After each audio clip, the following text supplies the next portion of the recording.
Tujifunze kile kitabu cha Yohana sura ya 2. Tutasoma kuanzia mstari wa 1 mpaka 11. Sura 11 sema mwanzo huo wa ishara Yesu aliufanya huko Kana ya Galilaya, akauzilisha utukufu wake, nao wanafunzi wake wakamwamini. Nasema mwanzo wa ishara na ajabu. Na hapa ndipo mwanzo wa ishara na ajabu ambapo Yesu Kristo ameanza kuzifanya. Haleluya. Alienda kwenye harusi. Alialikwa kwenye harusi huko Kana, mji wa Galilaya. Kwa hiyo mama ameenda na Yesu naye akaalikwa kwenye sherehe ya harusi.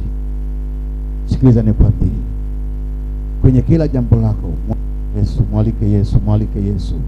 Haleluya. Hata ibada ya leo nimemwalika Yesu. Bwana Yesu asifiwe. Yeye ndo atawale kwenye anga, kwenye ardhi, kwenye bahari. Kwenye kila unachokifanya mwalike Yesu. Autofeli. Bwana Yesu asifiwe. Autofeli.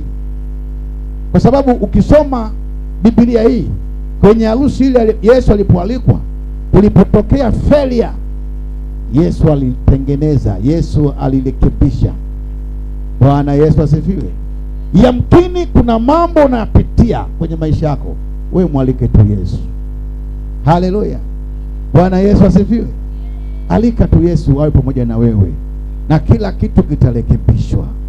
Haleluya. Na kila kitu kitakaa sawa, hakitaharibika.